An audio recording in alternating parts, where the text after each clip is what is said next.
let's certify our quorum. Ms. Scott, can we certify we have a quorum? Yes, sir. 1 second. Yes, ma'am.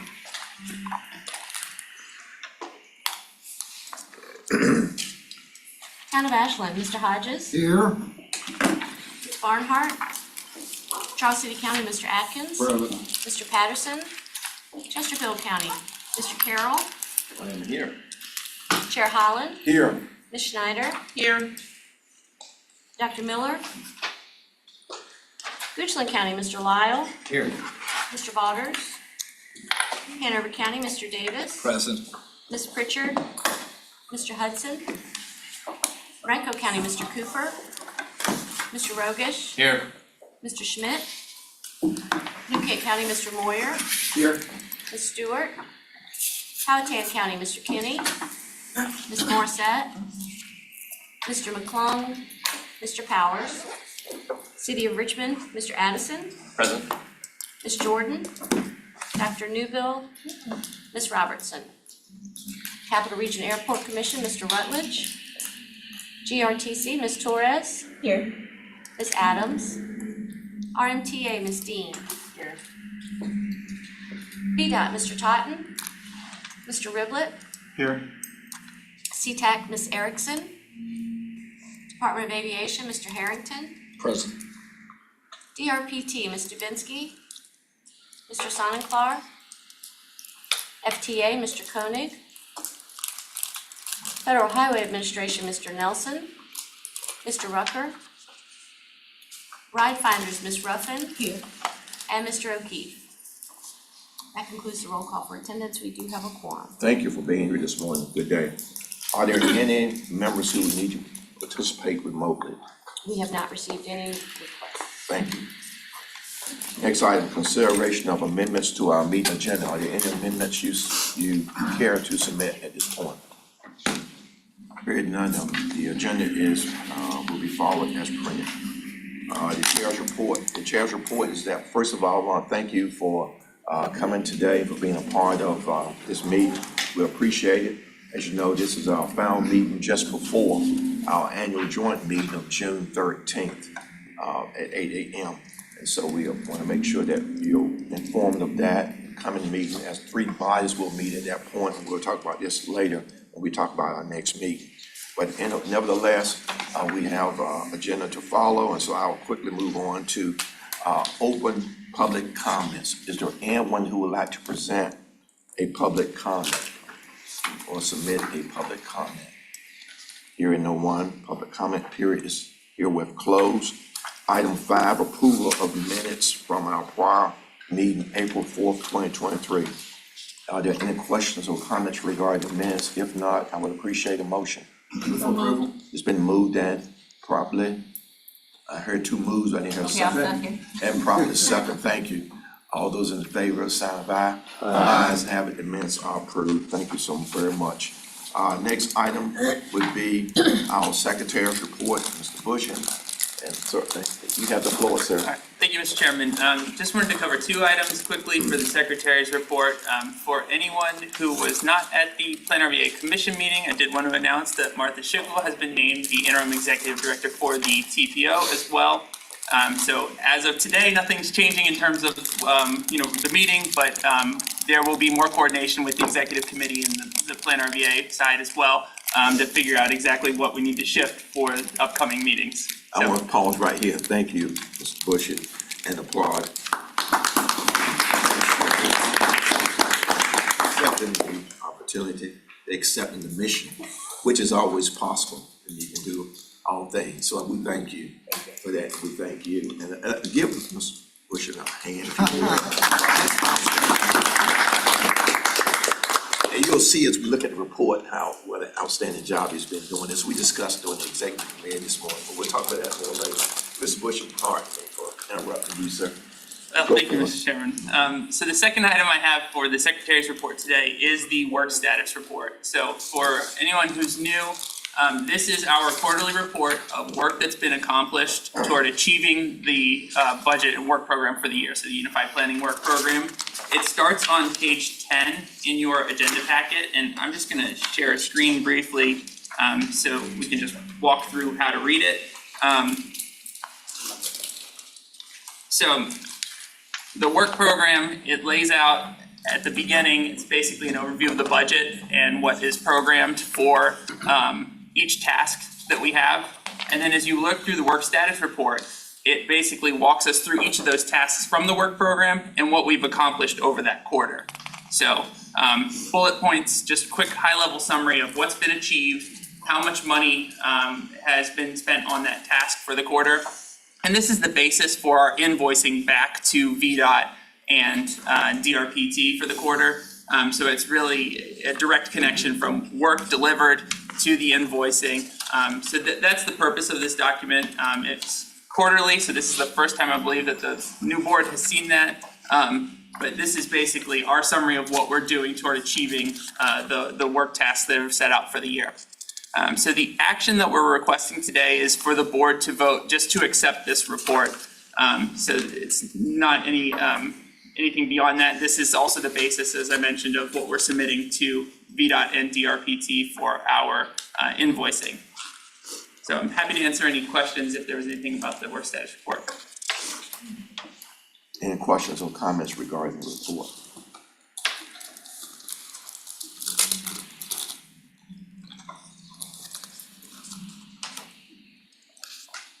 Yes, Mr. Hodges. Move to accept the report. Thank you, Mr. Hodges. I have a motion Second. and I have a second. Thank you. Any additional discussion? Hearing none, all those are ready to vote. All those in favor, sign of aye. Aye. Those opposed, ayes have it, that's unanimous. Thank you very much, Mr. Hodges, for that. We noted, of course, we know who moved that, make sure we know who moved that motion at second. Apologize, I didn't call out the name. Anyway, thank you for that. All right, Mr. Bush, next item. Anything else? No, sir, that's the last Anything else one. on that? Okay, great. If there are no other comments, we'll move on to new business. Item B on our agenda is next, and that is GRTC Regional Public Transportation Plan on page 24. And of course, Ms. Torres is here to present it as well. Thank you for being here. Thank you, Mr. Chair. Yes. So this will be just a brief update. This has already gone to TPO TAC, CVTA TAC, and actually was adopted by CVTA the 26th. This is the presentation that was presented to them. You can go to the next slide. So this is required every year annually to receive our CVTA funds. Kind of the objectives of this presentation is to kind of update you on what we did in FY24 from the FY24 plan, provide you an update on the plans for FY25, and then to inform you of the transit funding plan priorities of CVTA from FY25. Next slide. So GRTC, the majority of the funds is about $23 million is to keep the service we have, maintaining our current operations. If you remember the legislation, the local contributions, which were a large chunk of our operating funds, were cut by 50%. So the CVTA funds are used to fill that gap that came from local funds reduction. So GRTC last year set out to basically put service back in that was reduced during the pandemic. And the main service that remained to be put back in place was the Pulse BRT and the Route 5. The biggest challenge of that was being able to overcome our operator shortage. And we had, our budgeted amount was 280 operators pre-pandemic. Mid-pandemic, we had about 235, so we had quite a bit to overcome. And working with the union, changes in hourly rate, we were able to overcome that. And we have well over 300 operators right now. So service is able to come back, as well as we were actually able to do some of the expansion initiatives, which I'll get into at the bottom.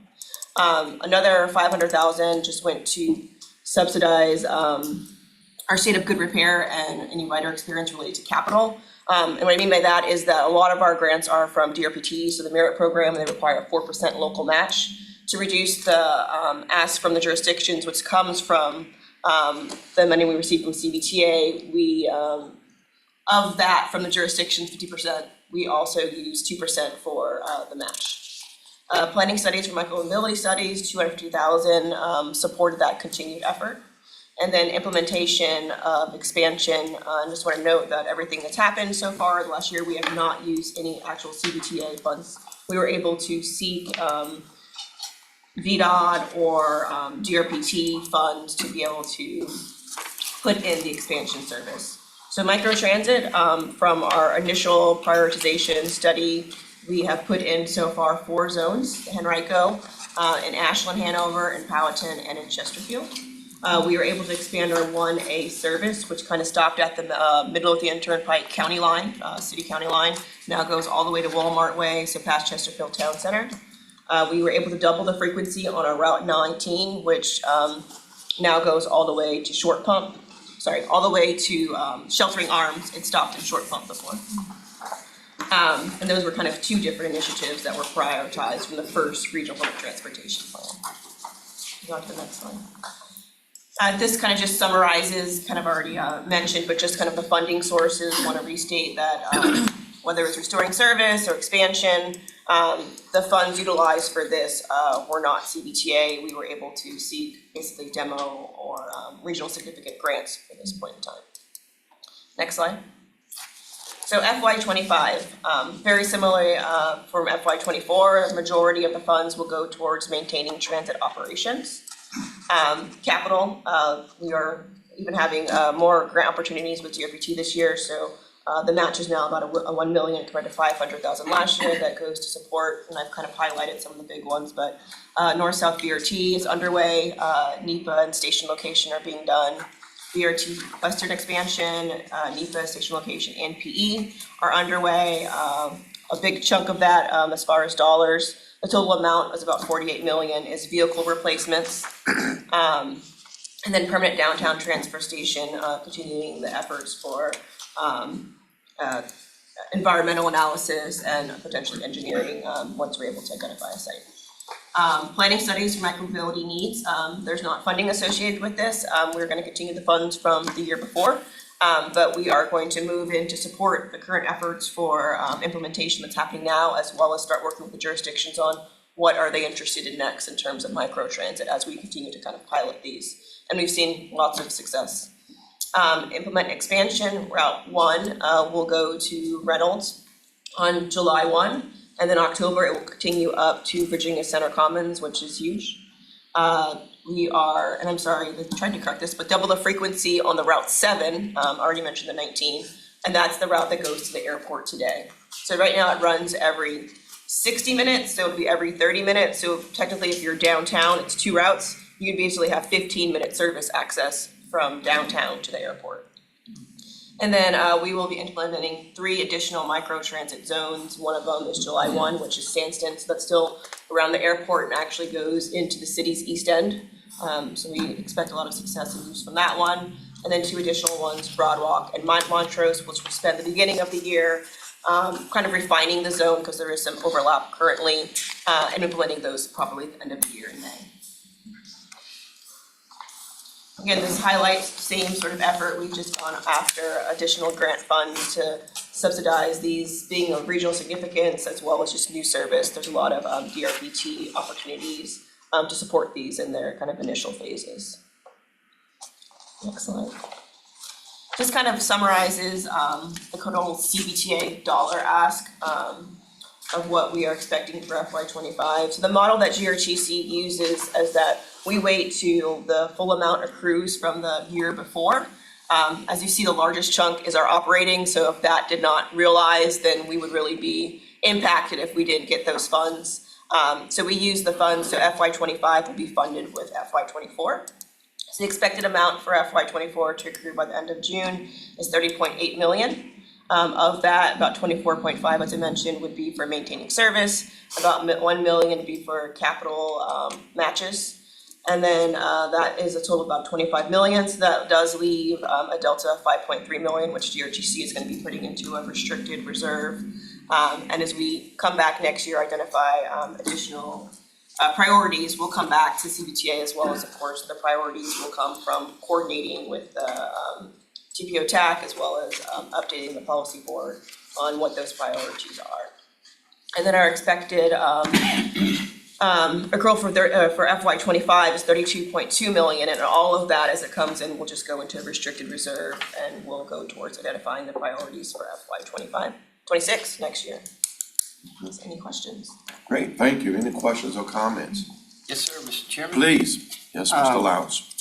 I'm still learning vocabulary, and so can you tell me what span and headway means on those charts? Oh, yes, is this the kind of presentation that was passed? Span is basically when it starts and when it ends, so let's say it starts at 6 a.m. and ends at 11 p.m. Okay. The full duration of the service. Thank And you. headway is the frequency, so how often you would basically see that bus come by one particular bus stop. You're playing with me, not using English, you're using special words. Yes, yes. And the other, I just have to comment, you got me excited there when I saw that Route 19 was gonna go from Goshen all the way to the airport, because I was getting excited. I was like, that's gonna make my life easier. Thank you, Mr. Chairman. Thank you. Any other questions and or comments? Yes, Mr. Hodges. I got excited reading in the packet that the service on Route 1 would be extended to Virginia Center Commons in September. I heard you say Reynolds is in July, Yes. but I didn't hear you say when you thought it would get to Virginia Center Commons. So it was planned for September, but it'll actually be October. Okay. So it's Well, set to I was happen. afraid it'd be longer, so it's not. No, yeah. That's exciting. Thank Yeah, you. we have 3 scheduled changes a year, so basically one in the summer and one in the fall. So it'll be the next one after this one. Great, thank you. Thank you, appreciate it. Other questions or comments? Mr. Chairman, I Yes, was please. Yes. Can you just tell us how 19 is doing going out to sheltering arms? Do you have hard numbers? Is it like 50 people an hour, 50 people a day, any of that kind of specifics? Yeah, so the route itself, so that's the frequency, and I'll stress the sheltering arms part, but within the first month, and we've seen it repeated after, so the first full month was February, the route itself saw a 50% increase. 50% on what? No. It was just the whole, I can't give you that hard number, but I Oh, have promised okay. I will send numbers so that they can be sent out to the rest of the board. Oh, thank But you. sheltering arms, the bus stop itself has seen, I wanna say about 40 a day. It's really being utilized. Great, thank you. Thank you, great to hear. Other comments or questions regarding GRTC's Regional Public Transportation Plan? Great. How has microtransit gone in the rollouts? I saw Powhatan just the other day, and so I have the app, by the way. I'm getting ready to use it, so I want to test it out. But how has it gone thus far, from your perspective? Yeah, so very similar to our first zone, which is Azalea, which is Henrico, and up in Hanover. Besides Ashland, the rollout have been kind of slow, but now Azalea we have to add basically vehicles to it. It's just being very well utilized. Then comes Ashland right after, and I mean, I think we even saw just starting off, like they had like 12 riders a day. So that was very heavily utilized. We're up to 84. Okay, wow. And then Chesterfield is coming in, we're gonna be doing more promotion out there. Sharika and the Ride Finders team have already been out.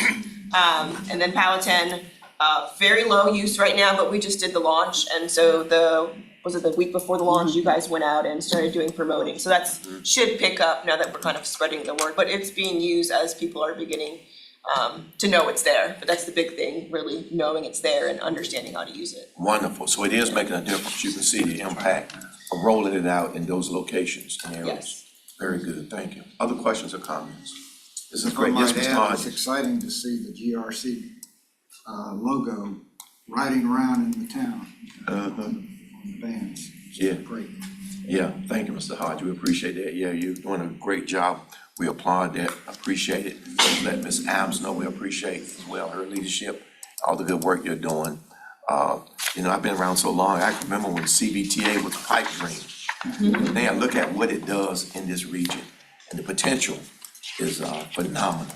So we applaud you because when the rubber meets the road, it's about citizens getting to their needed locations reasonably well. And so we're doing it. I heard the airport earlier too, which is wonderful. And so 15 minutes from here to downtown, that's very important. As we look at the airport, we're looking at how that works as well. We renewed our contracts, Uber and Lyft, and we'll take a look at that at the airport commission, where I serve. Many of you serve as well. So thank you so much. If there are there any other questions, hearing none, I would appreciate a motion to accept the report as presented. So moved. It's been moved. Second. It's been moved and properly second. Okay, okay. Any additional discussion? Hearing none, all those in favor sign of aye. Aye. Ayes have it, that is approved unanimously. Thank you very much, Mr. Flores. Again, great job. Keep it a great work. And we appreciate updates as we progress throughout the year. Appreciate updates as well as any challenges you face and that sort of thing. And thank you for providing a summary of the funding on the page here, funding recommendations. And I'm sure CVTA is treating you very kindly when they cut the checks. So thank you very much for that. And I'm pleased to see the restricted reserve fund as well, there as well. So reserve funds, which is always important, cover issues that may arise unintended. Thank you much. Next item, item 2, Mr. Bush and Miles, sir. Yes, sir. If you would. So this is the last action item that we have for the board today. This is our fiscal year 25 Unified Planning Work Program. So this is our budget and work tasks for the upcoming year. So just a little bit of background. The UPWP, as I mentioned, is our agency budget and work plan for the RRTPO. It covers a single fiscal year, and the funding really comes from two main sources. So from federal highways, there's the PL funding, and from FTA, we have the 5303 funding, and then there's a 10% state match, and then 10% local match that comes from Plan RVA, from member dues, to fund the program.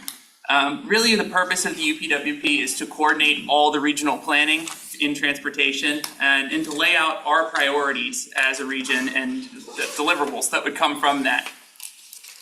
So a few things I wanted to highlight up front. If you have been with the TPO for a while, you may have noticed that there are some changes to the format. So just a little bit of a walkthrough on those. The main thing is we were trying to change for consistency with the long range plan and the TIP. So we turned the document sideways because everything is now landscape, which really matches the shape of the region. So it makes it easier to put the maps on the pages. But also it's really shifting to, we added in the extended introduction to the region in the TPO, which is the same introduction we use in the TIP and the long range plan. We included the vision from the long range plan, so it's consistent that the vision and the same understanding of the region is what's guiding our work program. The other big thing that we changed this year from previous years is we added a little bit more of an extended introduction to the amendments versus administrative modifications. So last year, the board adopted an administrative adjustment policy, which basically allowed staff to make changes within our larger buckets as long as it wasn't impacting the overall work program. So we tried to clarify that a little bit more about, anything that's changing the overall budget, if we're changing between the work programs, that's coming back to the board, just to lay it out in a little bit more detail. So the big thing that we start with is establishing planning priorities for the year. So you can see here the 4 main priorities. So the first is working on completing the recommendations from our federal certification review. Every 4 years, we're reviewed by Federal Highways and Federal Transit. Our last review was great. We had nothing that we needed to change to get approval for our status as an MPO, but we did have some recommendations of things that we could do better. And so we've been working over the past few years on trying to implement those. So we're continuing with that effort. Making progress on the federal planning emphasis areas. So these are the federal priorities that have been passed down to us as things that we should focus on with our work efforts. So those are included. Obviously continuing our work efforts to support the CVTA, the fall line, our bus rapid transit expansion, our broad public outreach and engagement. Those efforts we're continuing, nothing's changing there. We have 3 priority emphasis areas for this specific fiscal year. So the first is the renewed safety focus. So the board voted back in February to adopt a more aggressive safety target. With that, we are looking to renew our regional safety work group that we have and look at what the role for the region is in promoting safer streets and roads and figuring out exactly what that looks like. So really more toward implementing the plan and the vision that we've adopted previously and try and drive down the fatalities and serious injuries in the region. The second focus is our 2050 long-range transportation plan. So as you know, our long-range transportation plan guides all of our work, and it's on a 5-year cycle. So we adopted the plan back in 2021. Our next one's due in 2026. And so it's time for us to get started on the updates so we can prepare for that. So for that, we're also going to be building in our scenario planning.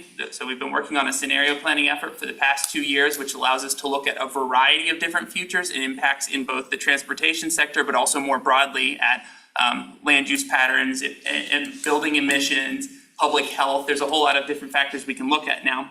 So building that in, and then also building on the innovation that we made with our 2045 plan, moving toward more of a performance-based planning process, much more data-driven in terms of how we're selecting the projects.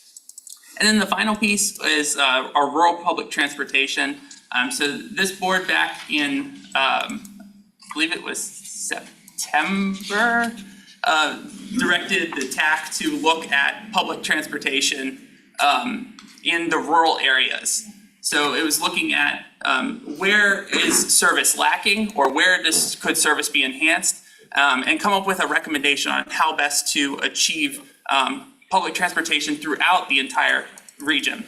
And so this study is really going to be looking at the more rural localities throughout the region, looking at opportunities to enhance or provide new service in public transportation that would then also be integrated with the core GRTC network, including the microtransit zones, so that we can optimize the use of our funding and really provide a sustainable model for public transportation throughout the entire regional footprint. So that is something that's been scoped through the TAC, and this is going to be a major emphasis for us in the upcoming year. So I just want to quickly run through the 4 big buckets and what the tasks are that we have on them. So 7100 in the UPWP covers really the administrative side of the agency. So this is our meetings, our coordination with our state and federal partners, developing or managing our budget. We have also moved in the contingency funding. Previously it was in a different section, but we moved it into this administrative bucket. So it really requires us to come back to the policy board if we want to deploy that contingency funding toward any of our tasks. And so that way we can have a discussion on, is this the right emphasis area to move the contingency funding? The total budget for this task is $470,117, including the contingency funding. I will also note contingency funding in this round is only from 5303, so only transit related. The reason for that is the 2 biggest deliverables that we have for this year, the rural study and the long range plan, are both going to include large components of transit, so it felt that that was flexible enough to cover either of those 2 major priorities. The second focus area is our equity, outreach, and comprehensive planning. So this is really our general public engagement, so outside of project-specific engagement, but it also includes our efforts to integrate our transportation planning with other planning efforts that we're undertaking at the region. So housing, economic development, environmental planning. This is where we see the crosswalk between transportation planning and those other areas, and allows us to ensure that we're planning consistently across the region. It also supports Plan RVA's participation in national associations like the Association of MPOs, where we can learn and also share our best practices with our peers, and also help to set national policy through leadership on those committees. So the big thing here that we're trying to achieve this year, so it's obviously our overall engagement. We are also looking to update the Title VI plan. One of our commitments in our Title VI plan is a regular review of that plan. So this would be undertaking that review and making sure we're still following the best practices in Title VI. Publishing our annual public engagement report. So every year we publish a report saying, how did we do over this past year? Are we making progress where we want to be and getting more comment and more involvement? We'll be updating a regional green infrastructure plan. So that's mostly through our environmental programs, but it also is a direct crosswalk into where we're planning to build new things. So we need to know where those environmental considerations are. So this is really helping us to map out the resources and better tools that we can use with our planning program. And then we'll also be supporting our comprehensive economic development strategy and our housing work so that it's integrated with our transportation planning. So really trying to make sure that we're aligning efforts across the board. So the budget for this item is $768,000. The third and largest component of our planning program is the long-range transportation plan. So this covers our travel demand modeling. So this is the data and modeling that supports our analysis. It includes our long-range transportation plan, both maintaining the current plan and developing the new one for 2050. And it also includes our modal focus areas, so active transportation, bicycle and pedestrian, transit and passenger rail, and freight and intermodal. So it's really covering all of the components that build up into that long-range plan. So some of the major plan deliverables for this year. We have the 2050 long-range transportation plan development. So this is a 2-year process, so we're going to get partway through, looking at some of the issues, helping to confirm our vision and goals for the year, and potentially even getting through a list of candidate projects to consider. The next piece we'll be looking at is on the active transportation side. We have 2 major deliverables. The first is a relatively minor update to our bicycle and pedestrian plan. So if you'll recall, we updated our bicycle and pedestrian plan for the first time in about 20 years recently. We're trying to avoid going another 20 years before we update it. So what we're trying to do is regularly, every other year, meet with our localities, understand what new projects and what new priorities are out there, and fold those in as appropriate to our regional vision. The other piece of what we're trying to do is refine our definitions of spurs. So we have the fall line, we have the Capitol Trail, starting to build toward that next section of what do we consider a spur? What are the important next trail connections to build a regional trail network?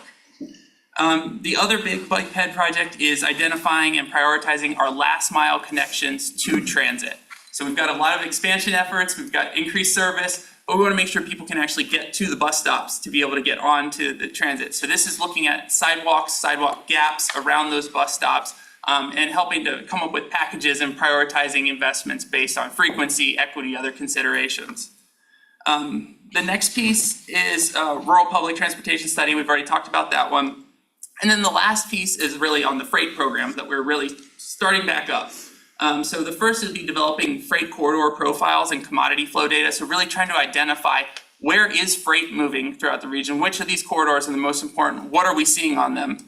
And then the second piece of this is looking at the rail crossings and looking at helping to prioritize those crossings, focusing on the impacts to freight from crashes and closures, and also on public safety, whether it's people who have been killed or injured in crashes, or also access to the fire station or the police department. So trying to make sure we're looking at this comprehensively, and of course lining that up with similar efforts that are already underway with VDOT.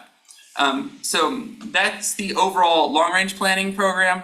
It's just over $1.8 million. This is the largest component of our work program.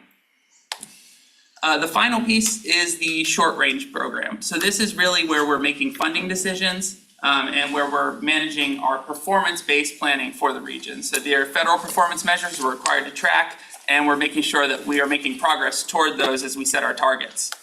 So some of the plan deliverables, we'd like to undertake an update to our regional project selection and allocation framework, similar to the effort that the CVTA is undertaking to review and update the framework. The same idea. We want to, in between funding cycles, take a chance to pause, make sure everything's working, and we are picking the right projects as we go through this process. We would complete our funding cycle for fiscal year 26 to 31, which is the regular 6-year program update with RSTP and CMAQ money. So that's the TPO's largest funding programs. Our monthly tip amendments, which this month we didn't have one, oddly enough, but in general, we're bringing you tip amendments every month. So just processing those and making sure the tip stays updated. The other focus is on the performance-based planning side. So as we mentioned earlier, we're trying to revitalize that Vision Zero or safety work group for the region. And so this is identifying the role that we have at Plan RVA and the RRTPO in helping to implement the vision for a safer region, whether that's through education, whether it's through hosting regional task force, trying to figure out exactly what is the role for the region in helping to promote safer streets for everyone. The last piece is our congestion management process. So this is a process we're required to take under federal law. It's basically identifying where do we have consistent bottlenecks, where are there reliability issues where traffic slows down regularly, where are those issues specific to trucking and freight that might be different from passenger vehicles. So trying to map all that out. This is really a data-intensive exercise, but it helps to inform the projects and what we're working through on the long-range transportation plan. And the total budget for the short-range program is just over $200,000, so $205,000 for the year. One thing I did want to raise, and I raised this at the executive committee, is there was a drafting error. So in page 77 of your agenda packet, page 32 of the UPWP, the draft total for the transit task, it currently says 448,943. It should be 952. So I just wanted to make sure that that was clear, as we will be amending that before we submit the final documentation to everyone. It doesn't change the totals. The totals were corrected. It was a transcription error as we were typing it in the cell. So the requested action today is for the policy board to approve the draft UPWP with that correction. TAC reviewed the priorities in the work program back in April and recommended approval of those priorities. There have been some revisions to the budget as we got updated budget figures from DRPT. So that has changed slightly, but the priorities and the actual work tasks have not. There's a draft resolution of approval included on page 80 of your agenda packet, and I'm happy to answer any questions you have. Okay, wonderful, page 80. Excellent. Mr. Chairman, Page 80. Yes, sir. do we want a motion and then questions, or? do we Yeah, why want- don't we go ahead and have questions, and then we'll go ahead and All right. vote on this. And there can be questions even while we're voting as well. All right. We'll call for the question. If I may, Please. on page 47, the 47. map shows activity centers, urbans and all. I cannot find, I went to my cheat sheet of acronyms on page 79, and activity centers is not defined.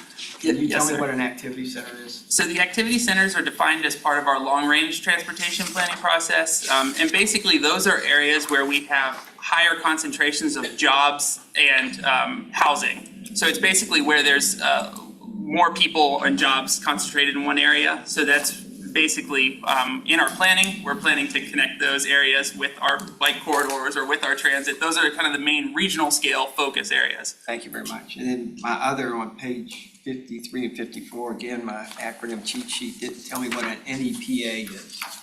Yes, so NEPA, that's the National Environmental Policy Act. So this is basically the requirement to review any Okay. proposed action that's going to have federal money and make sure that we're not doing more environmental harm, or if we are, we need to know what it is and try and mitigate it. All right. So that's the I got the National Environmental something Policy Act. policy, not protection, policy. Thank you.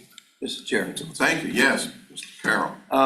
I make a recommendation that we add to the list of acronyms at the end of this, those two definitions, so that if the general public is looking at this, if we have a member of the committee doesn't know what it is, which I didn't either, by the way, then how's a member of the general public gonna look at it? So anything that is, at least specifically these two, I think need to be added to definitions at the end. Recommendation. Yeah, acronyms on page 79, by the way, too. If we're looking at those. Very Yeah. good, thank you. Appreciate other comments or questions? Yes, Mr. Hodges. A comment, and I mentioned it in an earlier meeting, but I commend the TPO and the TAC for prioritizing safety, particularly adding a study of rail safety. Yes. And I was excited about the new format. I think it's Thank you. very readable. Yes. And even more exciting was there were deliverables with a date. Normally, and I happen to have FY 24's page on freight rail intermodal planning. It has items as needed, ongoing, and as needed.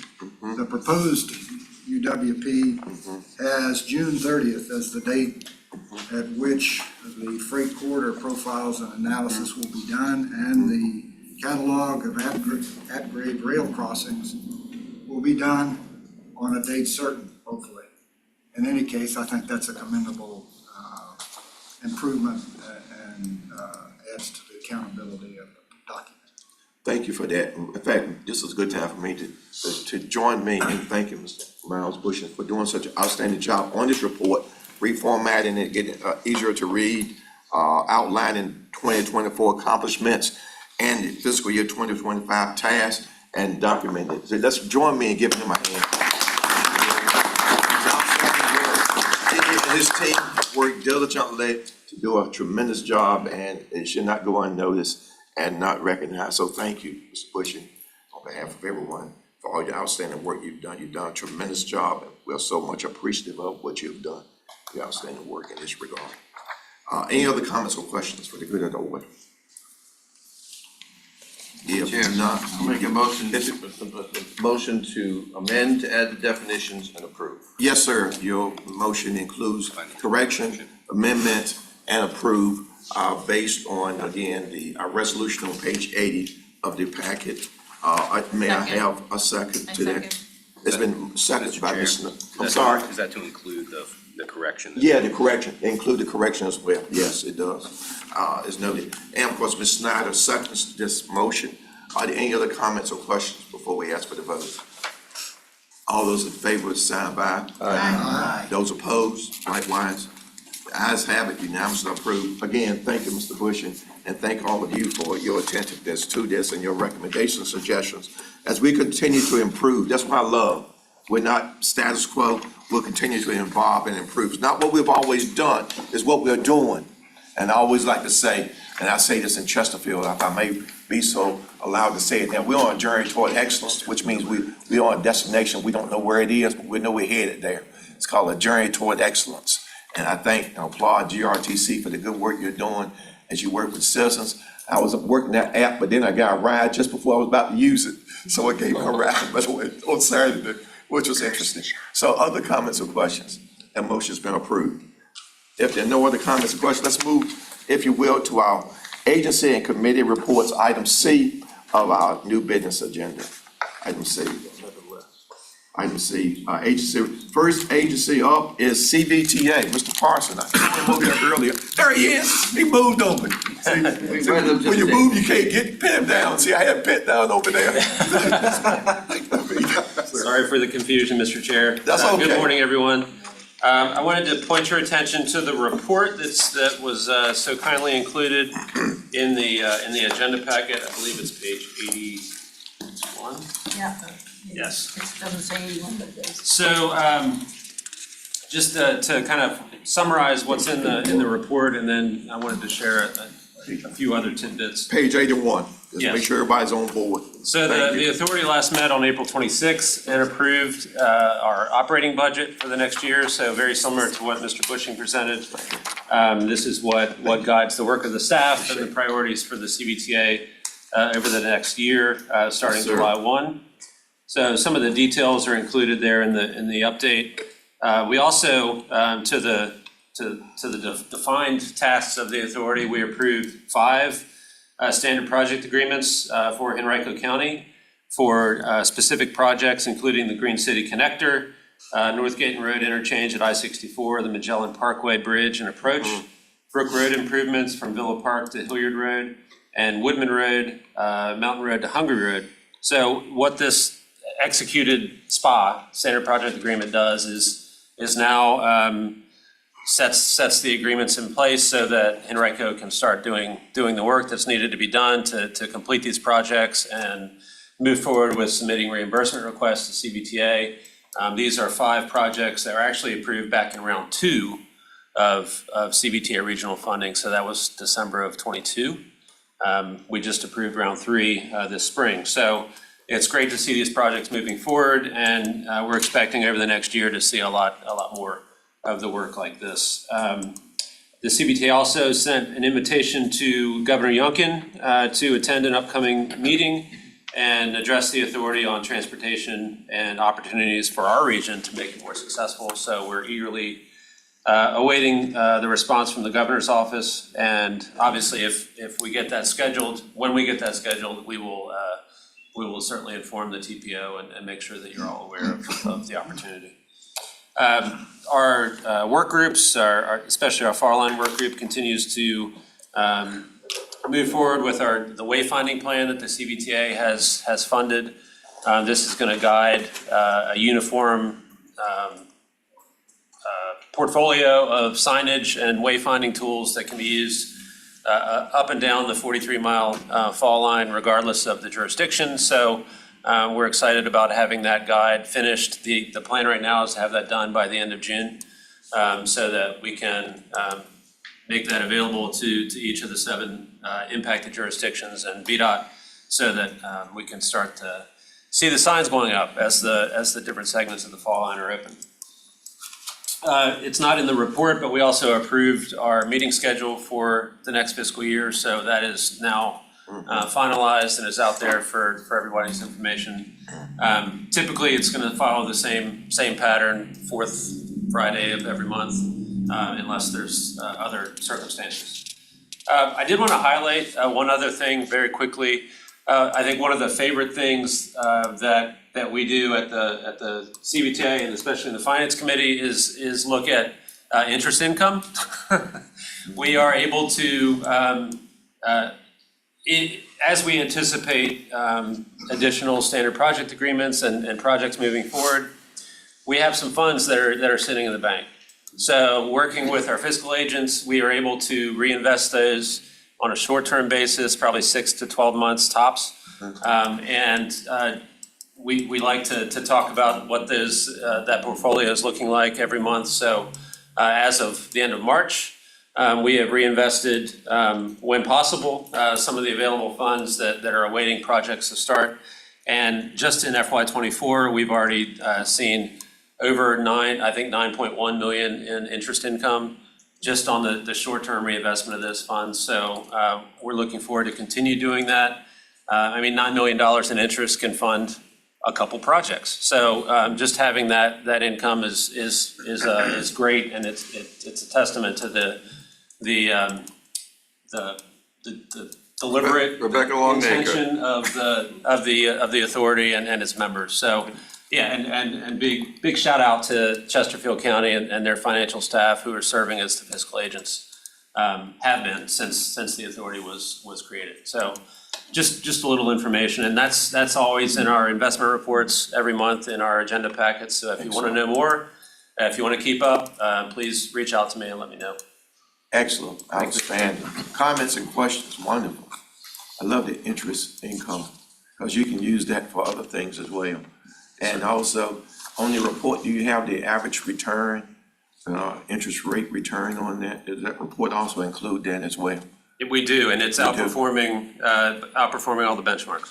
Wonderful, outstanding job, great job there, CBTA agency. And I want to thank each of you who serve on that committee. You're doing a lot of work. I do follow the meetings somewhat, can't attend them all because of scheduling, but you're doing a tremendous job. I want to thank you. One question or comment, as you all think about questions or comments, with regard to wayfinding, including signage and destinations, do you have information relative to historical markers that may be along there that can highlight for the traveler where there are historical markers?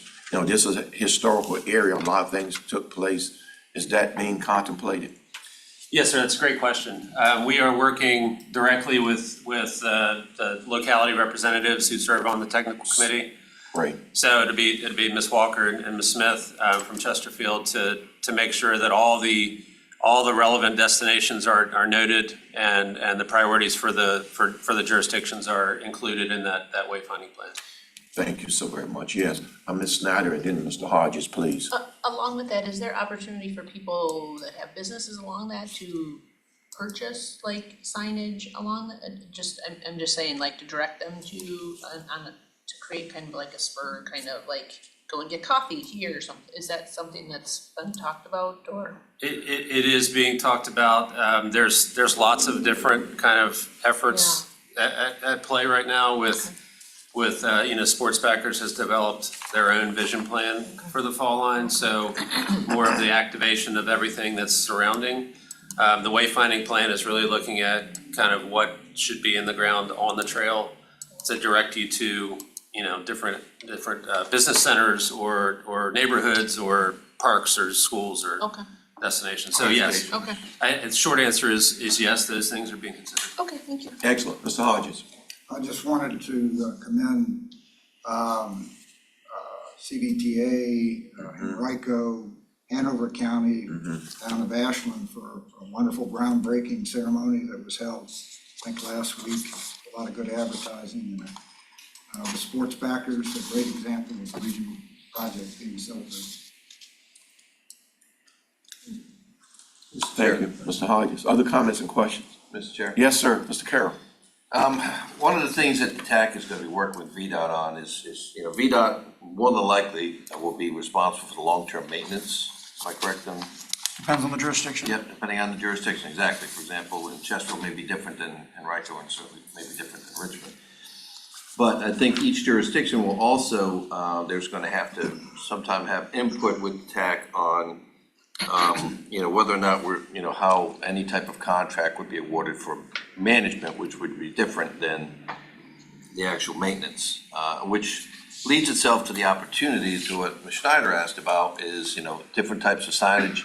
With technology today, you could literally have, along the trail, a QR code that someone could just simply scan with their phone and find out all kinds of information about the area that they're in and type of businesses that may be available to them. So there's a lot of options that are gonna be considered in the future. And certainly each jurisdiction will have the opportunity to weigh in on different things that they may want to have incorporated, and we will see how that fleshes out in the future as to whether or not there's a contract awarded for the actual operations. That's something that's gonna have to be negotiated in the future. Very good. Thank you, sir, Mr. Carroll. Other comments or questions? Please. Well, thank you, Mr. Parson, for the report. Thank you for the outstanding job you continue to do, and team. And we thank each of you who serve on that, significant committee for what you're doing to enhance transportation in this region, which is quite phenomenal. Item B, Plan RVA, Mr. Bushin, And page just- 82. I will defer to Martha since she's here today. All right, you up there. Good morning, thank you. All right, Martha, page 82. Okay, yeah, thank you. Just a couple of highlights from last month's meeting. We've already talked about the transition. I just wanted to underscore and give thanks to Miles for his leadership over the last 9 months or so through this transition. Just for clarity, Miles is still our Director of Transportation. He leads our technical transportation team and is doing a phenomenal job. So he will still be very much present and with us in these meetings, and we're really grateful to everything that you do. So Amen, thank you. Thank you, man. All right, good job, great job. A couple of, I'll say, housekeeping items. The commission did take action at the last meeting to fill some vacant positions in our officer roster. So Sean Davis was elected as chair, Dan McGraw from Ashland as vice chair, Ms. Jordan Stewart in New Kent County as treasurer, and Byron Atkins from Charles City County as secretary. Those folks will serve out the remainder of the term through June 30th, and then we'll be going through our election process in the upcoming meeting. So just wanted to be able to report that we are back to a full stack of fully seated officers. Thank you. And there was a nominating committee appointed. So as we prepare for the June 13th joint annual meeting, I know that the TPO as well as the commission will have the election of their FY 2025 officers at that meeting.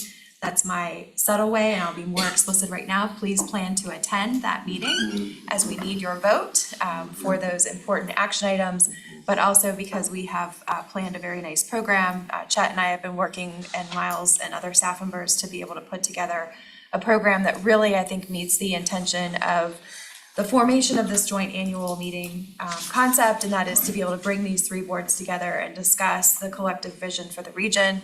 As you've heard today, we are kicking off our next long-range transportation planning process. We have, on the Plan RVA side, several other planning efforts that'll be kicking off this year, and we want to make sure that the direction is coming from the elected leadership to really be able to assure that we're moving those planning processes, planning efforts in accordance with that regional vision. So more details of the event to come, but the doors will open at 8 o'clock on June 13th. We're hosting here in our office, and the call to order will be at 8:30. So you'll have about a half an hour for breakfast and networking, and then we'll dive into the program, and our goal is to get you adjourned by 11:15. So please do plan to attend. We're really looking forward to it, and then we'll also be hosting again this year, following the joint annual meeting in the morning, our Plan RVA Day. We've got a great lineup of programs. I think that the public announcement and the invitation and the marketing materials will be coming out by the end of the week. Our first module for Plan RVA Day on the 13th in the afternoon, starting at noon, if I'm not mistaken, is a session on media and public outreach. So we'll be able to have a conversation with local folks and local media about how media has evolved in the Richmond region and how we can think about leveraging our media partners to be able to get the word out about the good work that we do across our communities. The second module is focusing on data-informed decision-making. We've been part of a really exciting technical assistance project with the Urban Institute through an award made to the United Way, focused on the equitable mobility framework and data measures and metrics associated with that. And so our team will be highlighting, along with Community Foundation and United Way, the work that we've been doing, and we have a special representative from Urban Institute coming down to talk about that program. And then the third and final program for the day is focused on zoning to facilitate affordable housing. So we'll have best practices from different parts of Virginia who have adopted zoning measures in their zoning ordinance to implement affordable housing, and we'll be highlighting some of the work that's happening in our local jurisdictions to promote the availability of different mix of units in your communities, and hopefully have a good discussion on that. So that evening, we are encouraging folks to migrate to RVA Rapid Transit's annual event. So again, more details to come about this. You will be getting, as members of the TPO, invitation materials for the joint annual meeting, and you'll get separate communication for Plan RVA Day. That's intentional. We want you to feel free to be here the entire day, but we know most of you are very busy and you may not be able to spend the whole day with us, but the registration for the afternoon sessions are modular, so you can come and go as you like. We were really pleased last year with how many people came for the first session and stayed through the whole day. And we would love to have folks do that, but we're trying to make it as adaptable to everyone's busy schedules as possible. Mr. Davis, do you have anything to add to that? Okay. Just wanted to call attention to one other thing on the report. I know that the policy board met last month, Dorian and Ainsley, but they're here in the back of the room again, and I saw Emily. Emily, are you still? Yeah. And Emily's here too. I don't know if you all have been introduced to her before, but Emily Williams started with us in January. She's our grant specialist. Hey, Stan, thank you for waving. Emily, thank you for waving. She has been very busy with all of the members of our team working on a series of grant applications that we've been putting in. So stay tuned on that, but we are really excited about some of the projects that we hope to be funded and are looking forward to positive results from that. So thanks to our new staff members, and you can read about them in our latest newsletter. Wonderful, great report. Comments or questions? Would that, Emily, would that and also, Ms. Schickle, thank you for that report. Would that also include grants with respect to the jurisdictions? Can they receive guidance or some degree of assistance relative to that, or that solely our Plan RV? Yes, one of the ideas is that as Emily gets further into her position, we will be able to provide grant support for through our technical assistance program. Wonderful. And I believe we're already working on at least one grant proposal in coordination with Chesterfield County. So. Hey, there you go. All right, Bob, I see you back there. Okay, thank you, Emily. We appreciate you. Welcome aboard. We're so glad to have you. That's great. We like money. Lots of it too. Lots of it. Thank you much. Any other comments or questions? Thank you so very much for this report, and congratulations to the officers as outlined here. Thank you for serving, and we appreciate your leadership as we continue to journey down the road. Now, if there are no other questions or comments, we'll move to Ms. Torres, GRTC. You have a second opportunity about that today. Yes. Say anything you want to say. Just one thing to add, GRTC is closing out the Transit Strategic Plan, which is a requirement for DRPT. They've identified capital operating service priorities over the next 10 years. We did work with all of the jurisdictions, as well as there was a large public outreach and engagement effort. It was a year-long effort, and that is updated every 6 years. So it'll be going to our board in June, and we'll also be sharing it out so everyone can see it. It is closed every 6 years, but updated annually, and that does feed also into the Regional Public Transportation Plan. It's kind of a living document. Great, great. I love the idea. It's updated each year. It's not Much needed. long. Right. Thank you for that. Great job in that respect. Other questions or comments? Again, outstanding job that you're doing, GRTC, and keep up the great work there. And let us know if there's any issues or challenges, and hopefully all the jurisdictions are communicating well with you and they're through their representatives who serve on your board, as you know, from the jurisdictions. Ms. Dean, RMTA, which stands for what? Richmond Metropolitan Transportation Authority. I just had to say that, y'all. Forgive me. Good morning. Yeah, good morning, Ms. Dean. Okay. I just have two items, and for some of you who were at the CBTA meeting, you heard this. There is currently a scam out there with text messages being sent asking people to pay for their toll or any type of toll violation. We currently do not send out that information via text, so just wanted to put that out there. We have actually issued some press releases on that, and VDOT has actually done a very good job of communicating with the public as well. So if you receive a text, don't click on anything. It's a scam. I think I mentioned at the CBTA meeting that one of our board members actually received the text message, and so it is actually a real thing and not in a vacuum. So that's the first item. The second item is that I currently serve as the second vice president of the International Bridges, Tunnels, and Turnpike Association, otherwise known as IBTTA, and we are the association that represents individuals in the agencies and businesses in the tolling industry. And we will be launching, we have launched a road safety campaign. Our current president is based out of Greece, and internationally, there is what they have a Global Road Safety Week, which is June the 24th through the 28th. And so we will be working with IBTTA on this campaign. The campaign is entitled Let's Be Safe Together. And so you will be seeing some collateral and some marketing materials out on our roadway, as well as on our social media platforms and on our website. And we will hopefully be working with all of you all to push that message out. Excellent, excellent. And things are going well with your board. I imagine y'all doing well. And the vision, I know y'all have vision and projects and times. How are things going relative to contemplated projects, regional projects, and that sort of thing? And particularly, my question is, I know y'all do a lot with your bridges in terms of safety. You maintain those, and this could go along with VDOT as well. Compliment you when you get there, Mr. Todd. But when you get there, but how are your bridges and checking those for safety and things like that? How is that process going? Yeah, so we actually maintain 30 bridges Okay. at the system. As you can see right now, if you drive on our system right now, you'll see that some of the bridges are covered, and so that's what's called protective coating. We're doing protective coatings, which help to preserve the life of our bridges. We do checks every single year, and so we do not have any structurally deficient bridges in our system, and we maintain them very well, and so we're very proud of the work that we do with that. As far as the system, we are planning for the future here at the RMTA for our expressway system. We actually have begun plans to put in all electronic tolling.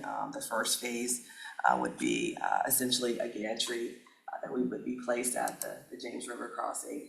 And so we are hot and heavy with those plans, and with a date, I'm afraid to say, but I am pushing our engineers and our team for a 2025 date. So you will be hearing more about that. Meaning there'll be no option for paying dollars or, Yes. Oh boy, people are gonna be upset about that. We are actually, the Richmond region is actually one of the few areas in the country and the world that still has. I don't understand why people don't have it. That's what that's. So we're gonna work very hard to educate individuals about what's coming, and also help to provide opportunities for easy pass transponders. I'm always surprised so many people are in that line. It's just amazing to me. All right, thank you very I think much. it's somewhere Questions, comments? between, Thank you. our cash transactions are somewhere between 25 and 30%. Okay. Yeah, thank you very much for that update. Mr. Moyer. Will it be license plate billed? Is that how, if you don't have the transponder? Yes, Like typically North that's what Carolina? would happen, yes, pay by plate. Okay, very good. Thank you. Other questions or comments? Okay. Thank you much. Ms. Jublinsky is not here. Anybody want to comment on DRPT? If not, we'll bypass that and move to, Mr. Ripley. morning. VDOT. Couple of quick updates. Yes, sir. From VDOT, Commonwealth Transportation Board meeting in April, presented the draft six-year plan that will be voted on in June, will not be at the May meeting. Links to action items that are of interest, transfers, other additions to the plan that's ongoing right now are in the update that we'll provide to the TPO. The next CTB meeting is next week, May 14th. It is located this time here in Richmond again. Both the workshop and the action item meeting are expected to be on the same day. Sometimes they're scheduled for two, but they are both scheduled for May 14th. Update on Smart Scale Round 6. Staff is completing the review of the pre-applications that were submitted previously. We will certainly coordinate with any applicants where there are any readiness or development issues determined at this point in terms of the viability of those applications moving forward. Central office review is expected by May 24th, so we're hoping to get those final determinations, at least for this round of review, by the end of the month. June 1st, full applications start, so applicants at that point will be have the availability to open their full applications and keep them moving. July 15th is a scheduled date for making sure that you really have all the required documentation provided to make your applications complete, any supporting documents that are needed. Critical deadline is August 1st. Applications need to be submitted by then. A couple of other updates on other funding programs, transportation alternatives. Those final selections are being made. I will say that the Richmond district actually did very well, not only with the regional dollars, but the state dollars available to our CTB member, as well as the discretionary dollars that our at-large members were able to provide to some of the applications in the district. So good news for us there. Local Assistance Division out of the central office is in the process of notifying the applicants of the selections that were made. Revenue sharing selections were included in the draft six-year plan. They're available for anyone to see online. Appreciate everyone who attended the six-year plan meeting on April 18th. I will say that if there are any comments that anyone has, whether it's anyone here or citizens as well, they are available to be submitted either online, by email, or posted mail up until May 20th. So we've got some additional time should people want to provide additional comments. A couple of real quick project updates. Mr. Hodges already noted the groundbreaking I for. left out VDOT in my accolades, so my apologies. No, it's all good.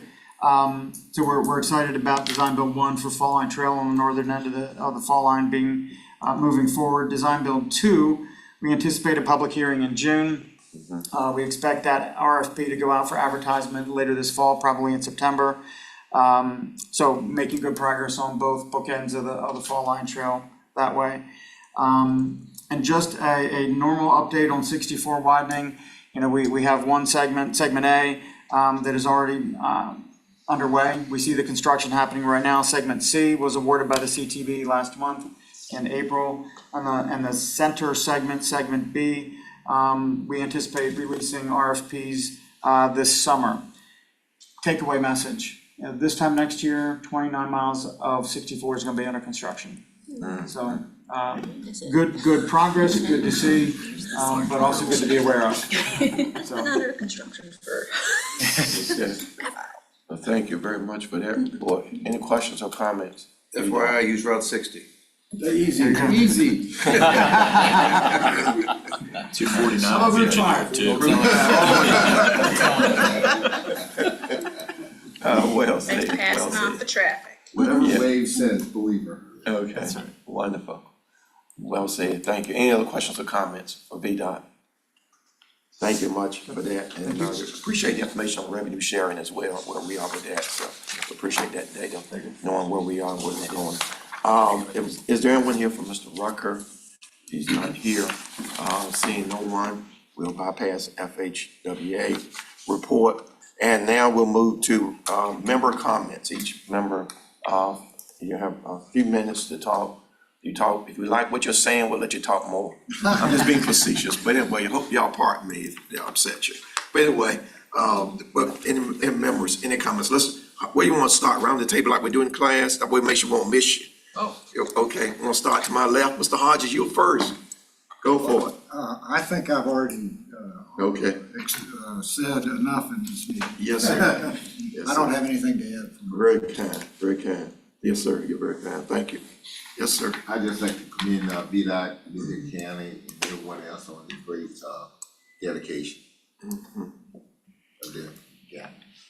Yeah, the dedication to the Patricia A. Page Memorial Highway was done Yes, sir. yesterday. A lot of people here were attended, and the support from CVTA, from RRTPO and all that is greatly appreciated. And we're looking forward to the final situation, and we'll live through the other part of it. And we understand the good that'll come out of it, that's for sure. And as I said, CVTA, we want everybody to go through New Kent and wanna get off of 64, not that they have to get off of 64 because of construction.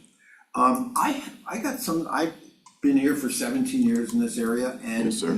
I am still confused, and no one's really explained what Interstate 895 is about. Okay, okay. Oh. Yeah.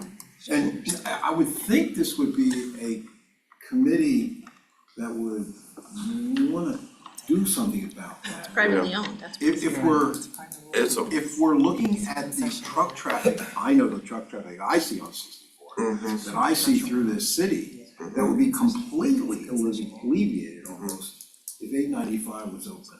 Yeah, it's a public-private partnership. I remember when it came into fruition, I was around then. Even Governor Wilder was out there when we, Mayor Wilder at the time, Governor Mayor was out there at that issue. I remember when the connector was told. And I don't know the details of it financial. I do know that RMTA may be converse somewhat or may not be, but maybe that's maybe not. Hands off. Hands off, okay, but that's something maybe that should be researched and contemplated here, since it is in the region. It's something we probably need to do some research on and see where it is financially. I do know they had some challenges financially, so the tolls increased. If you looked at tolls, I travel that route going to the airport often. I have the transponder, so I don't think about it. Yeah. But I'm familiar with it, but that's something maybe we need to research and see where it is, who's in control. I won't go off, just talk because I don't want to say anything incorrect about it, but I do know it's internationally related and domestic. That's all I know, but I do think it's certainly worthy of consideration and our group's contemplation, Mr. Moyer. So that's something we can add, and I think we should. And specifically, your concerns are relative to it, your specific questions or concerns you would like us to answer and or work toward. Yeah, well, if that would become a normal toll, Okay. such as you guys charge. Okay. Versus an hour wages for some people. I think would be used a lot more. And I would think would be, a very, very good thing for the region versus, it may not benefit you too much, but it definitely would benefit a lot of other people, especially down Chesterfield area, and that, I think, getting to, us. Okay, so cost is an issue, certainly, which relates to ownership and oversight. All right, thank you very much for that. So duly noted, Mr. Davis. Thank you, Mr. Chairman, I don't have anything. Yes, sir. Mr. Andrews. I didn't have anything either, but you mentioned the point that's been something that I think bothers, I think the city in a lot of aspects. 95 South to 895, the ramp doesn't exist. Repeat that again, So sorry. 895, 895. southbound on 95, going Okay, south here, you okay. cannot get onto 895 from that. You have to go over the Richmond Highway, do a U-turn, turn around and get on. It's the only interchange that's missing. I never noticed that. I never had to do that. And so they're probably missing on revenue because there's not accessibility from both sides of the highway for all Okay. transportation and traffic. And Okay. so I mention that Yes, sir. because I see it as an asset for accessing Richmond Airport. Because the south access could be right there. A lot of the transportation of exports for shipping, DHL, FedEx, you name it, That's usually where their airport entrance could be and needs to be. I'm sure Henrico would love it because all of that that part of the county that's undeveloped could become a lot of new warehousing and opportunities for investment. And truthfully, looking at what this investment priority could do, could be the reason why they keep raising their rates is because transportation travel is going down. Which is the wrong way to look at it, but, yeah, exactly. And so regionally, this is, I think, a really important priority because the more traffic we can get like that, the better. Which led me to my second point, which would be, it's great that the 7 route is increasing from every hour to every 30 minutes. It is technically one of the only ways to get to the airport from downtown. It still takes time to really get there. GRTC, I'm the vice chair of the GRTC board. Last summer, we mentioned, what if we had a circulator route that went only from the airport to downtown, convention center, hotels for supporting tourism? And as most of us were in Atlanta, taking the MARTA was pretty nice. And having a route like that similarly for tourism and for bringing people to our city and region, especially with our expansion of Pulse and other routes north and south in the future, I really believe focusing on improving access to our biggest revenue generators is a key priority for this body to elevate and then bring before bodies like the CBTA and saying, how could this be possible? Because I think we're now transitioning from priorities being jurisdictionally led to now being prioritized on a regional impact level. And like for us to prioritize that is now a different conversation because funding for it is now different. And so for me, just wanted to offer that up. I wasn't gonna say that. I'm glad you did. But he mentioned that to this opportunity. I think those are two important investments that would, I think, transform a lot. They're gonna take time to do, don't get me wrong, but I do believe that they would change a lot for the region. Well, we greatly appreciate that. I think we should, yes, comment I relative have to brought that. up a shuttle bus downtown from the airport in the commission meetings, just to, because I think it's an awesome idea also. I just think that it's a great way of working collaboratively and getting people for more tourism, just mine. Yeah, that's a great point. We'll take that up too at the airport commission, Mr. Carroll. Thank you, Mr. Carroll. That's a lot to contemplate what they just talked about. And Yes, certainly sir. I think we need to find out, whose responsibility that would fall on, what part of the road becomes private when it actually comes off of 95. I would imagine for the state to buy back that road is pretty daggone expensive, and I don't believe it's something that the CBTA would be able to do. We would end up spending a lot of our dollars to buy that road back. And I can't remember the price tag on it, but I wanna say it was over 400 million when they built it. I believe so, but I would need to confirm. And so, VDOT would have to let us know, where that privatized line stops and whose level of responsibility would be, and could it be a shared responsibility perhaps, which would make it more affordable to put a ramp, up there for the southbound traffic to access 95 and talk with the private investors that actually own the road and see if they'd be willing to participate in that process, and I think that would be a good discussion to have, so. I greatly appreciate Mr. Riblet. I think that was a great task for VDOT to work with us on, and maybe even the governor if we need it. CDOT. I use the road too, and it's a great road to use because no one's on it. Yeah. That's right. You're absolutely right. Absolutely right. You don't see the tolls coming out of your bank. Ms. Parsons, I think you want to. All right. Yes, sir. Yes, sir. Ms. Harrington. 550. Yes, sir. I use it, I just don't have to. Yeah, it's like, Yes, sir. it's like $11.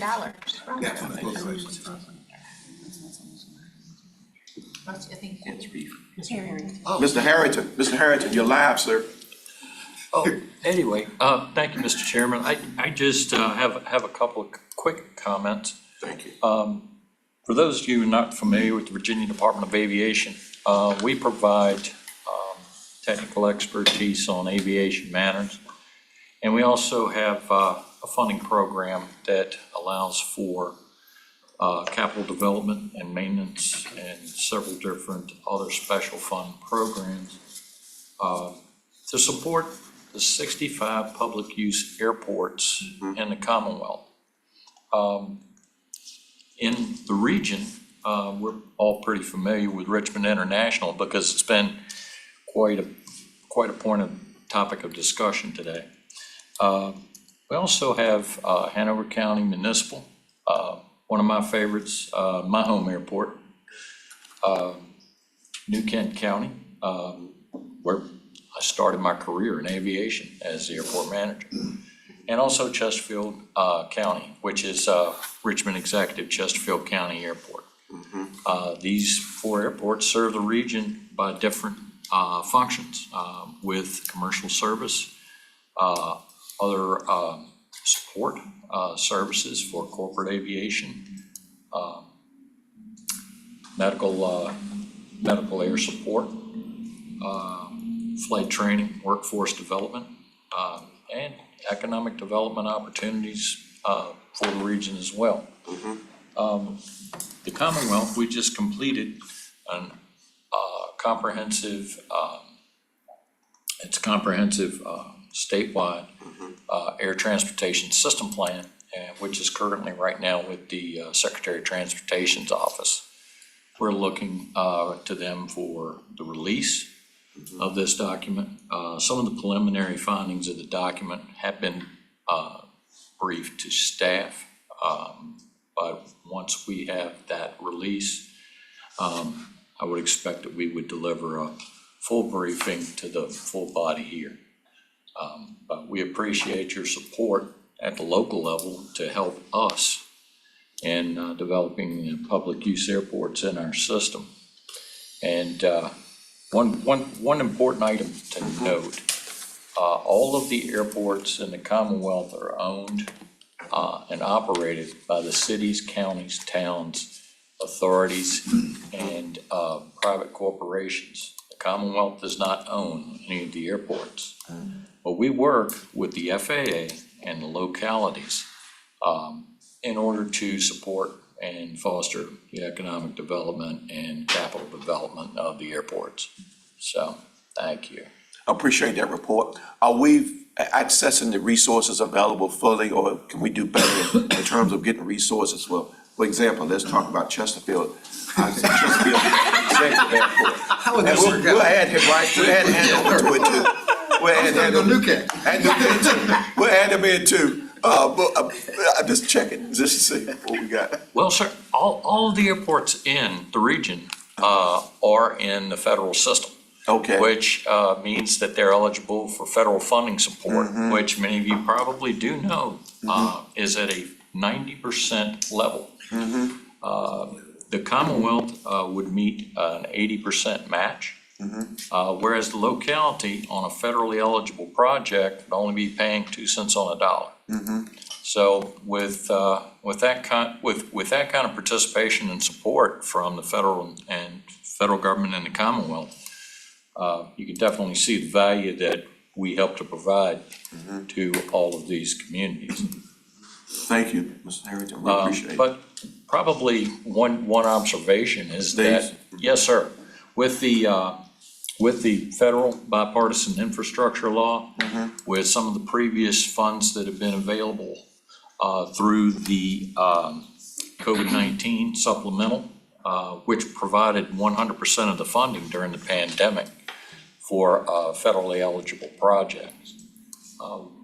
One statistic to note is that the department, we fund approximately 70% of the grants to a state and local program, which recently we have also increased to a 90%, 10% local match, whereas before it was a 80-20 share that was shared by the Commonwealth and localities. So one thing, if you're going to say take care of to try to maximize the use of funding, yes, this is a temporary measure that had been adopted in February by the Virginia Aviation Board. So the 90-20, the 90-10 match is an additional 10% that's provided by the Commonwealth. So it's an opportunity, and we're probably starting to look at budgets and so forth. So this is an opportunity for your local support of the airport to be augmented by state funds. Yeah, I appreciate that, because, those funds may run out. There may be a time limitation on them, and you need to get the information out so they respective airports can access it. So Well, thank you for that. Make sure that communication is fluid and is thorough, hopefully, thorough enough for those who are aware to take advantage of it. We appreciate your help in that regard. Thanks. Yes, all right, next, please. I'll just be quick.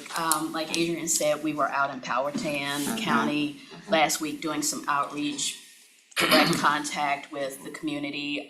They were very excited about microtransit. We left behind information at the chamber, the library, the YMCA, everything, and they are really excited about microtransit. Thank you, and the library is a good place to put it as well. Appreciate that. Ms. Torres, you get another chance. I'll just comment back to Yes. Mr. Addison about the airport. Yes. Say, MARTA definitely convenient, but we'll say that we actually do have that as a priority in our transit strategic plan, and it's not in the near term, only because the downtown area, I think it makes sense strategically for as like different conventions come in and putting in additional service, but it's not always active. So we have prioritized it almost in connection to like green cities, because as that becomes alive and we have more like more south coming in and the downtown comes alive as well, more people will be going there all the time versus when you go to the airport, you go to Chesterfield County. People aren't always coming to downtown, so it's just use of the operational dollars. I think it makes sense strategically, so we could work on something like if conventions are down, maybe we could coordinate with the airport and do shuttles, things of that nature. Very good, thank you much. Appreciate it. Ms. Snyder? I agree completely about the Pocahontas Parkway. That's, every time I go to a commission meeting or the airport, it's $11 round trip, so that's definitely something to look at, but as far as GRTC, I've been speaking with our comms people about possibly getting more advertisement on our digital opportunities with in the county that they use for county provided services, and so we're seeing if that would be covered under that, so we can advertise it more along Hull Street Road, just to try to drive more people to use the service, because I think it's an awesome opportunity for folks, so. Thank you very much, Mr. Redlet. Anything else to add, sir? Happy to work with TPO staff on looking into some of the questions, concerns, and maybe even Thank you. opportunities we have on 895. Thank you. We appreciate your coordinating that with Martha as well. Appreciate it. Yes, Ms. Dean, anything, last comments? Last comments? Yeah. Staying between everyone in the door? Yeah, okay. Yeah. We got two more back after you. No, I think it's a great conversation with regard to 895. Yes. You know, RMTA, it is always our goal to work as efficiently as possible and be good stewards of the funds that we are given by those in the region. And as you know, Mr. Holland, having served on our board, that you know all of the dollars that we collect go back into the system. And so we'll continue to do that, and hopefully we can maybe have some conversations with 895 as they are run by Global Via, a private entity out of Spain. Yeah. Ms. Spain? Okay, very good. Thanks for sharing that. Appreciate it, Ms. Dean. Appreciate it, yes. Yeah, just two quick things. One, just like to thank everybody at CBTA, Mr. Parsons, for all the SPA approvals for the Neuronco side. Thank you guys for that. And two, again, on the 895, what's really neat for me on this board is that we have a lot of the players in this room. And I thank you, Mr. Moore, for bringing that up. Everybody talking about 895 from Henrico, we would definitely be interested in helping solve this problem. That's a great interstate parkway that we should be utilizing more for a lot of things. So beat that horse enough, but I'm on board. Thank you for that comment. We appreciate it. Yes, Mr. Lyles. Yes, sir. We don't have an airport in Goochland, but we do have a grass strip at Bendover Farm, that's Bendover Farm. Okay. Charles Lindbergh did have a fly-in there after his crossing the Atlantic, so that's our sole aviation claim to fame.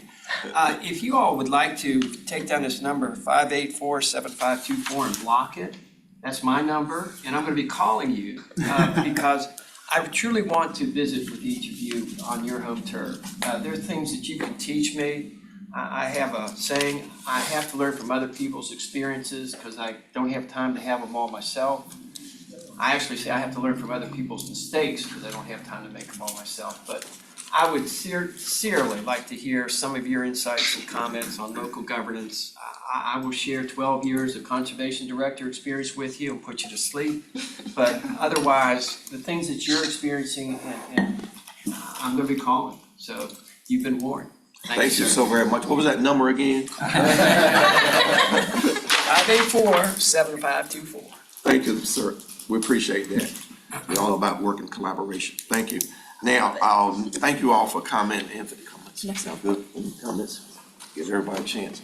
Any comments from the gallery? I know time is running out. You may not want to do it, but you have an option. Our next meeting will be our joint meeting on June 13th, 8 o'clock, in this location. And of course, please, if you have ideas, suggestions you want to share, please share those. We will be looking back and looking forward as to where we've been, where we're going, and the vision that we have for the region. With that thought in mind, I would ask for a motion to adjourn. It's been moved and probably second. All those in favor, sign by. Aye. You said no, we're gonna bring out anyway.